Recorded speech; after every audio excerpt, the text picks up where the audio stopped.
Hello, it's Monday night, and you know what that means? It is time for another episode of the Heurmann murder trial, which hasn't started yet, but it's coming our way. And there is so much news today on this 1-year anniversary of the Idaho killings. Yeah, can you believe it's been a year? Yeah, it's been a year since we lost those poor 4 kids up in Moscow, Idaho. It's just crazy. But it's been 1 year. It was 1 year ago tonight that someone entered their house and gleefully killed them. So let's look at instead Rex, because there's so much new information. I'm Glenn, a criminal defense lawyer for 33 years, and I'm going to tell you what has happened in the last 7 days that will just shock the shake out of you. It's just unbelievable. First of all, we now know for a fact that La Trapeze, which was the name of a swingers club in New York, that was a haunt of Rex. And so Rex was there regularly, and he liked to come in and he'd bring his wife, which, he's not doing much of a favor to anybody doing that. But what he would also do is he would pay young women to accompany him, so he would have a little higher stature pile to toss into the pit there. So he had little better women. He could say, well, if you don't want my wife, what if I give you this? Into the pot. That's the term I'm looking for. So anyway, that's what he did there. Now, he was also famous for flashing money. He was very big at throwing out money, showing how much money he had, paying money to women and men. It turns out Rex door swung both ways, as Heurmann would say. And remember that is now out in stereo. It has been now for almost 5 years. All these years that we were told by dumbbell Peter Noon that they weren't recorded in stereo, he was mistaken. They were recorded in stereo. They were just played back to him and his manager, Mickey, 2 idiots. They were just played back on one speaker to accommodate them, but in fact, they were recorded on multi-track tapes, or those engineers would have been fired by Abbey Road, where it was recorded. And in fact, they were recorded and are now out finally after all these years in beautiful stereo, multi-track stereo. And it probably won't be long before they come out in a rudimentary 5.1, if you can believe that. All that time, that idiot Peter Noon telling us they were recorded in mono. He didn't know what he was talking about. So anyway, we're back to Rex Heurmann. So Rex Heurmann would bring his dates and his wife to this La Trapeze place, but it has now been absolutely affirmed that when he did his killings, when he went out on his killing sprees, that would be when his wife went to Iceland. And we still don't know, still working on, was that intentional, that she knew what he was doing and she left so as not to be able to be proven to be an accomplice? Or did he not tell her and he waited till she was gone and then he did his killings? We don't know yet. That's still something that the police are working on, and we're going to have to see as time passes which one of those 2 possibilities it is. Coffee. Now I want you to think about this. What Rex did in La Trapeze is he was able there to, spend a lot of money without anybody really taking note, other than, of course, the ladies of the night that patrol these places. They try to convince you that they're all just fun and games and that there's no prostitution going on at these places, but there always is. That's really, you don't find women that are willing to swap like that. You find women who are willing to swap like that if they're getting something for it under the table. So Rex would bring in his dates that he was paying under the table to pretend that they were his dates, and they in fact would be willing to swap as long as he was willing to cough up the big bucks. And here's where we're going to get disgusting if you're easily sickened. Rex used to offer them money and additional money. In other words, he would raise the going rate for having sex with him to both men and women if they would agree to go bareback, which means no condom. So he would very much insist that his sex partners not have any protective gear on, no rubbers, etc. So that raises an interesting possibility that I didn't know, but a couple of psychologists that are very knowledgeable. One I think is Gary Borak, is that his name? In the area of killers and psychopathology. And it turns out, how do these killers get started? Well, there's a couple of ways, and both of them could be the way, or either of them could be the way that Rex got started down the wrong path. One, if he, in his insistence that his sexual partners not wear protection, or another, wait a minute, they would allow him to not wear protection. And, if you've ever seen that in movies or documentaries, it's really horrible to watch a woman who knows that if she has sex with this person, now she's a lady of the night in these documentaries, and she knows if she does, she's going to be exposing herself to AIDS, and now to all sorts of, herpes and other diseases. So they don't really want to do it. They really do not. But because Rex likes the power, he likes the feeling of overcoming their self-preservation and watching them do things that they don't want to do because he has enough money to make them do that. Did he contract a venereal disease? Now, that is one of the ways that people get started down the path that he is accused of having gone down. That is, of murdering prostitutes, male and female. One of the ways they get started is they get revenge for having caught a venereal disease. Second, this is another way it starts, and many people think this is how Rex got started. He's into, and he would pay women highly to participate in strange sexual games where he gets tied up and he chokes them, or supposedly some few said that they choked him, but basically he would pay them to let me choke you and I promise I won't hurt you. You'll just get a little dizzy.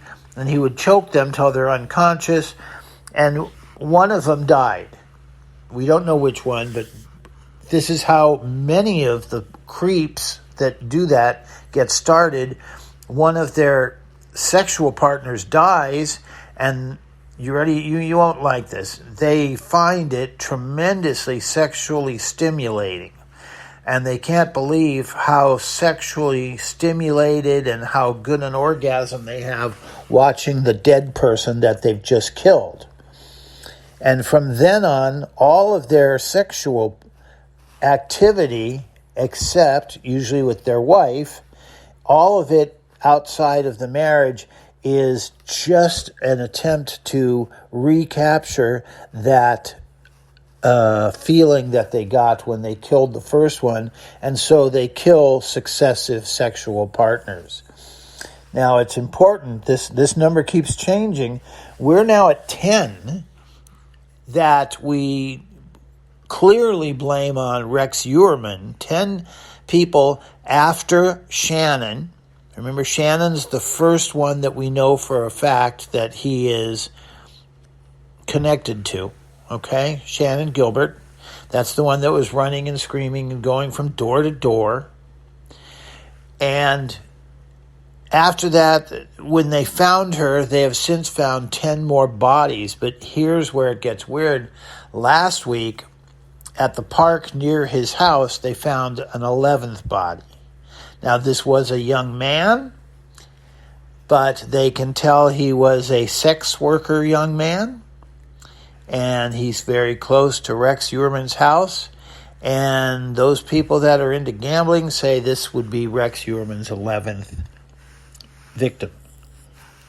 The inside track at the police say it definitely is, but they are not officially saying that. Right now they're saying, well, we don't know, it's too soon to say, but the inside word at the police station near Rex's house says it's definitely Rex number 11.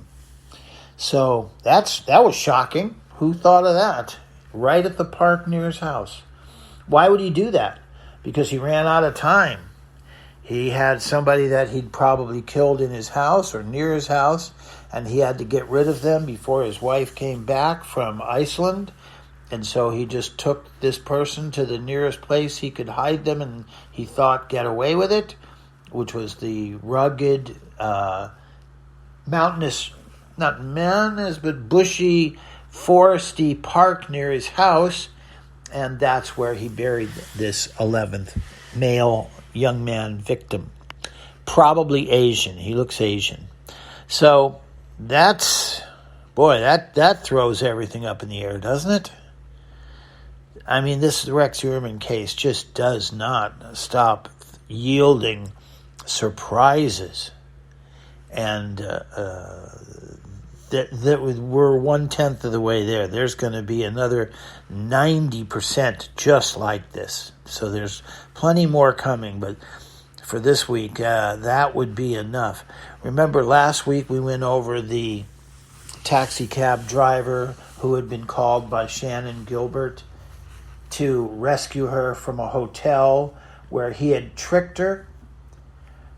Remember, she was living in fear of him. Now, we don't quite know why, but we know that she had a interaction with Rex that told her that she knew that he was out to kill her. Now, very possibly, if you go over some of the things he has said and done, it might be because he told her that's what he was going to do. There are numerous people, including the taxi cab driver, who he told he was in the mood to kill. I'm in the mood to kill you, and I think I will. So that would be one very logical place that she got it from. But the other part of that is he had somehow made Shannon Gilbert just absolutely clear that he was going to kill her. And just a quick reminder, she got to the hotel room thinking it was a different customer, a new customer, oh boy. And, you know, at that point she was not aware that Rex just lived a few blocks away, apparently. And so when he came out of the bathroom, surprise, she flipped out. And what he did to get her to stay, this is again how he does it with money, he gave her an envelope that was just filled with what felt like bills, dollars, cash. She could feel it through the sealed envelope. And he told her, he said, look, you and I will have our fun tonight. I'll pay you. Don't worry, I'll pay you a nice fee, but this is for your family. Set it aside. This is for me to make up to all the trouble I've put your family through. And you can give it to them after you leave tonight. just share it with them. I'll pay you, very well for tonight's services, and you give this to your family and tell them I'm sorry that I've made them miserable for the past few months by scaring you and scaring them. And she said, okay, all right. And he said, I'm going to go in the bathroom now, get in the mood, and I'll be back, and we can finish our time together. Meaning, otherwise, let's have sex. She said, okay. And she leaned back on the bed and pretended that she was taking her shoes off, which she was not. And as soon as he went in the bathroom, she quickly ran over, looked at the envelope, and opened up, not the top where you would open an envelope, but she opened a far corner so that she was hoping she could open it, take a peek inside without him knowing she had looked. And again, one of my favorite parts of the story is, or one of the, I guess there's a lot, but when she looked inside, she could see it was just white pieces of paper. There was no money inside. And she knew the fact that there was empty paper in there meant that she was dead, that he was going to kill her. So she immediately tried to get out. He heard the commotion of her trying to get out. She ran into the bathroom after they had a tussle. She locked herself in the bathroom, called the cab company, pick me up, get me out of here. She still had the door locked. He was afraid to make too much noise because the hotel would come and throw him out. So he tried to talk to her and get her to come out with talking. Oh, yeah. And so that's when the black lady, who was a cab driver, who was a witness in this case, showed up there, and she put Shannon Gilbert together with Rex. So she saw Shannon in the window of the motel signaling, I'm here, hang on, don't leave without me, I'm here. And she flashed the lights to say, I got you, come on out. And as she flashed the lights, into the cab jumped the biggest, hugest pig of a man she'd ever seen. And he was wearing an army fatigues outfit. He had police lanyard around his neck, so he had one of the plastic pieces where the police have ID and they wear it around their neck, and he had one that showed that he was a police officer, and it was Rex. And she heard him cock the gun, and he said, I'm in the mood to kill somebody. I might as well just kill you. And she begged, don't do that, don't do that, don't do that. And he got out of the car. She did hear, as she drove away, 2 shots. So somebody took a shot at her as she drove away. And it's considered extremely possible that after Shannon got out of the motel that night, that into the bushes behind it, there's a big brushy area behind it, that's where he did the job of murdering Shannon. So, in other words, the role of Rex jumping into the cab was to scare the cab away, because she was getting in the way of his function to kill Shannon that night, which was his plan. So how's that for just strange and disgusting work? Again, it's important that as you see the wife put on this, I don't know, I don't want to be part, I don't know anything. She very probably is lying. First of all, she certainly knows about the La Trapeze. She knows all about the swinging. So she knows that her husband was full of sexual perversion, etc., etc. So does that prove that she should have known that he was a murderer? No, not really, but I don't believe that things like that don't come accompanied by another trail. If her husband's doing that kind of stuff, she knows that there's other weirdness coming in. So tonight, as we head on into the second half of tonight's show. We're going to go over the 4 things the police found that are a subject of litigation. In other words, the prosecution is saying to the court, hey, we found these inside his house with a search warrant, and therefore we have a right to show this to a jury. And the lawyers for Rex are saying, what? No, you don't get to show everything you found in a house to a jury. That's crazy. One of the classic examples of that is a Playboy. Many people would say, well, if you've got Playboy, you're a friggin' pervert. Well, yeah, I don't know. I think you are, but it doesn't matter because the courts have said, but that's not enough. That doesn't prove that you're a murderer.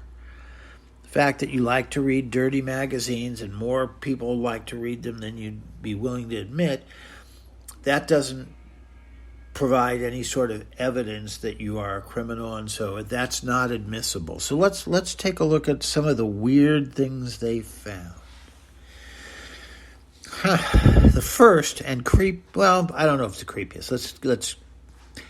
They found a life-size inflatable doll in a case, a glass case, that was nowhere near the kids' room. So it was not a kid's toy.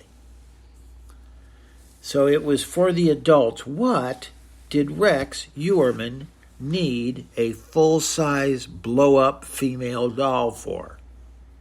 What was it used for? I don't know, and we'll see as this goes down the lane. I'm sure what they'll be doing is they'll be testing the orifices, if this doll has orifices. I don't think they have to necessarily have them, but I think they usually do in order to accommodate the perverted owner of the doll.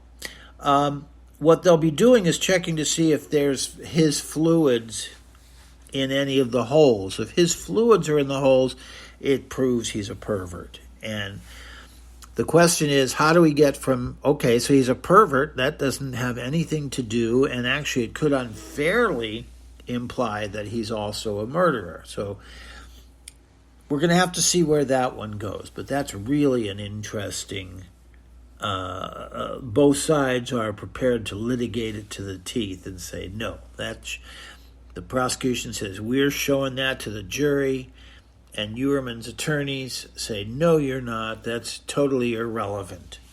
And irrelevant never forgets. Remember that. So the next thing is a tarp. Okay?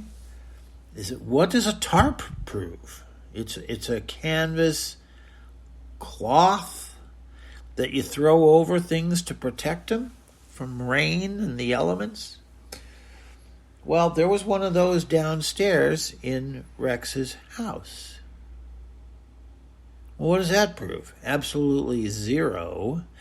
There's no way that you can withdraw any sort of conclusion as to his criminality or lack thereof from the presence of a tarp. Okay? So I don't know where the prosecution is going, but if I was going to guess, usually it means that they have a similar tarp. It almost always means they have a similar tarp at one of the scenes of the murders. Remember, now we are at 11. So one of the 11 murders, one or more, has a tarp covering the body, and the tarp matches the one that they found in Rex's house. And what we do as defense lawyers, we would find out how many of those have been sold in the Long Island area, how many stores carry them, and you just show the judge, look, 50,000 other of these have been sold in the area, so the odds are 1 in 50,000 that this in any way shows that Rex is that's how you get into these ridiculous arguments over is irrelevant or not. But that's the next thing that they're getting into that we'll have to see whether it's going somewhere or not. Now here's a really interesting one. I've seen this litigated a couple of times, not many, but It's, boy, you tell me. And that is that they were saying 300. Rex had 279 guns in his basement. Is that evidence of a crime? Now remember, and we're going to find out as this case goes on, it hasn't been announced yet, but that these women were hunted, and that like a hunter with a rifle, they were chased through the bushes, and just like that book that they mention in the Zodiac where he says that, people are the best item to hunt, they're the most fun to hunt. That's what Rex was doing. He was using these women that he already hated for some reason. We talked about that earlier, a couple possibilities. But he was using that as an excuse to hunt them. Okay, so does 279 guns, most legally held, some not legally held, does that prove anything one way or the other? I don't know if it does or it does not. But that is the third item that the police are saying, hey, we are going to show this to a jury. The 279 weapons could not be anything but proof of a nutcase hunter.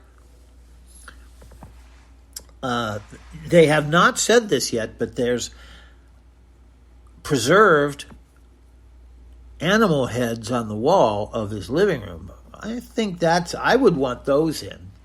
Now, they haven't said that yet. They haven't made that a part of their case, but I would think anybody who likes to put the head of the animals that he's killed on a plaque and show it in his living room, I think that's somebody who needs to be looked at as a whack job hunter.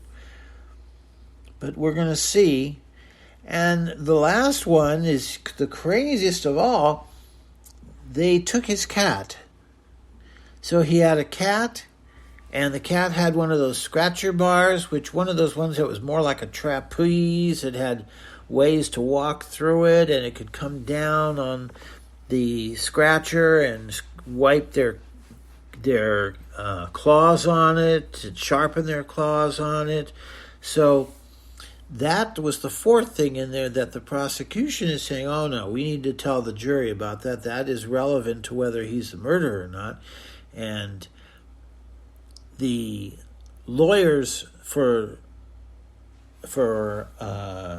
Rex saying, no, what are you talking about? It's just how many, and they'll go into the same bizarre calculation. How many people have cats?